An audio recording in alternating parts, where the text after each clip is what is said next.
الرحمانی اسلام 360 application والے محترم زاہد شیپا صاحب سے مخاطب ہوں۔ خالص ایک سلفی ذہن وہ آپ کا ختم ہو چکا ہے۔ آپ دنیا کی شہرت کے طالب ہیں اور اس کے لیے بغیر کسی تمیز کے جو ہے وہ مختلف لوگوں کی تفسیر اور ان کا کلام نشر کر رہے ہیں۔ بھلا یہ مرزا جہل میں کب سے مفسر قرآن ہوا؟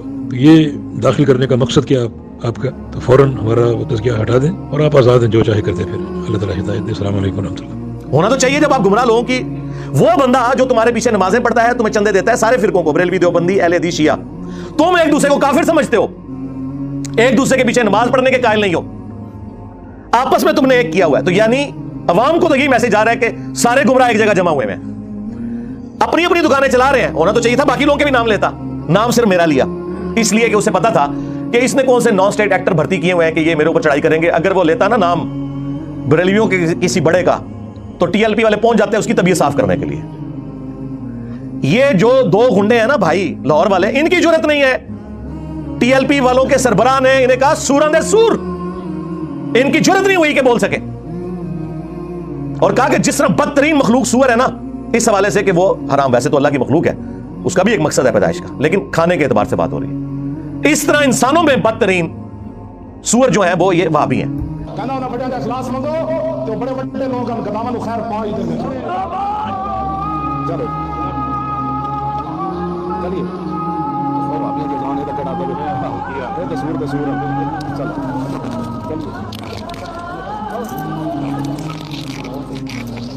ان کی جرت نہیں ہوئی بول سکے، کیونکہ انہیں پتا تھا پینٹی لگے گی۔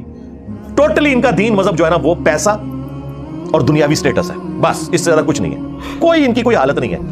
تو ایک دوسرے کے بارے میں یہ لوگ نہیں بولتے، مجھے سنگل آؤٹ کیا ہوا ہے، ہمیں تو یہ باتیں کرتے ہیں نا، ہم تو ساروں کو مسلمان سمجھتے ہیں۔ ان کی حالت یہ ہے کہ حسام الحرمین میں احمد بریلوی صاحب نے دیوبندیوں کو واجب القتل اور مرتد لکھا ہے، ان کے کفر میں شک کرنے والا بھی کافر یہ لکھا ہے، اور جواب میں المحند المفند میں انہوں نے احمد بریلوی اور ان کی جماعت کو شیطانی لشکر کہا ہے، یعنی کافر سے بھی اگلی ڈگری شیطان، اور کہا جس طرح انبیاء پر حملہ آور ہوتے تھے، وہ کافر شیاطین تھے نا، مسلمان شیاطین تو نہیں تھے۔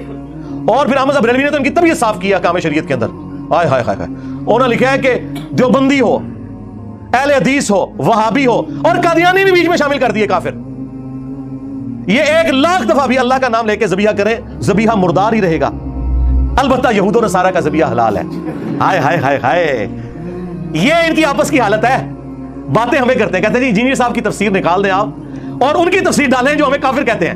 واہ سبحان اللہ، ٹھیک ہے، بس جب کسی کے اوپر پستی یا ذلت آتی ہے نا، پھر وہ اسی پستی کے اندر جا کے گرتا ہے۔ تو ٹھیک ہے جناب، دنیا خود فیصلہ کرے گی جو کچھ ہو رہا ہے، اور آپ لوگ آپس میں تو ایک دوسرے کو کافر کہہ کے بھی ایک جگہ بیٹھنے کے لیے تیار ہو۔ جو سب کو مسلمان سمجھتا ہے اسے آپ کہہ رہے ہو کہ جی اس کے لیے پچ کھود دی جائے۔ تو سرکار ہم اس کے اوپر ڈیپینڈنٹ نہیں، اللہ کے فضل سے ہماری دعوت نہ کسی اپلیکیشن کی محتاج ہے، نہ کسی ٹی وی چینل کی محتاج ہے، یہ قرآن و سنت کی دعوت ہے، الحمدللہ ہر گھر میں پہنچی ہوئی ہے، ہر مسجد میں پہنچی ہوئی ہے، آپ کی چیخیں آسمانوں پہ ہیں اسی وجہ سے۔ تو انشاءاللہ تعالی اللہ کی مدد ہے اس مبارک دعوت کے ساتھ، جو خالصتاً رسول اللہ صلی اللہ علیہ وآلہ وسلم کے مبارک طریقے پہ ہے، الحمدللہ۔ یہ ایک دوسرے کو مسلمان بھی نہ سمجھیں اور ان کی تفسیر ڈالنے کے لیے تیار ہے، تو میں نے ان کے ساتھ کون سا ایسا معاملہ کر دیا بھائی؟ انہیں پتا ہے کہ ہم نے چورن بیچا تھا قرآن و سنت کے نام کے اوپر، قرآن و سنت ہم نے پوری بیان نہیں کی۔ ہمارا دین رفع الیدین اور آمین سے شروع ہو کے اسی پہ ختم ہوتا تھا۔ بنو امیہ اور مامو پارٹی کی جو بدماشیاں ہیں وہ تو انجینئر صاحب نے ایکسپوز کی ہیں۔ اب بخاری مسلم تو نکلوا نہیں سکتے، یہ بات کریں گے تو پھر تو اہل حدیث کی کوئی 4-5 کوئی اہل حدیث بچ گئے ہیں نا، اگر وہ بھی جاتے رہیں گے، ادروائز جتنے بریلوی دیوبندیوں سے ریورٹ ہوئے تھے نا وہ تو وہابی فرقہ چھوڑ چکے اللہ کے فضل سے۔ تو یہ تو یہ کہہ نہیں سکتے، تو انہوں نے کہا ٹھیک ہے انجینئر صاحب کے اوپر پابندی، حالانکہ انجینئر صاحب اس کے اوپر ڈیپینڈنٹ ہے، مجھے بتائیں میرا کیا اس کے ساتھ لینا دینا اس حوالے سے؟ ہماری دعوت الحمدللہ دنیا کی ہر مسجد میں، دنیا کے ہر شہر میں جہاں لوگ اردو سمجھتے ہیں، اور مور دین 50% مسلمان اردو سمجھتے ہیں، چاہے وہ ہندی کی وجہ سے سمجھتے ہوں یا ہندی فلموں کی وجہ سے یا اردو کی وجہ سے، بہرحال اللہ کے فضل سے ہماری بات تو پہنچ رہی ہے، اللہ کا شکر ہے، ہمیں تو کوئی فرق نہیں پڑتا۔ تو ایک دوسرے کے ساتھ یہ کتنے اس حوالے سے مخلص ہیں، نام نہیں لیتے ایک دوسرے کا، صرف ایک بندے کا نام لے رہے ہیں اور کہہ رہے ہیں کہ جی وہ تفسیر میں بڑی خرابیاں ہیں، اور جی وہ قرآن پاک میں بھی بعض جگہ غلطیاں ہیں۔ میرے بھائی ڈاکٹر اسرار صاحب کا بیان القرآن میں 3 دفعہ سن چکا ہوں، 20 سال انہوں نے بیان القرآن ریکارڈ کروایا، اور آخری ریکارڈنگ ہے جو آپ دیکھتے ہیں 1999 والی، اس میں کئی جگہ غلطیاں ہیں، میں نے تو آج تک نہیں، وہ غلطی ظاہر ہے پرونونس کرنے میں ہو جاتی ہے، زبر کو زیر پڑ دیا، اس میں کون سا ایسا مسئلہ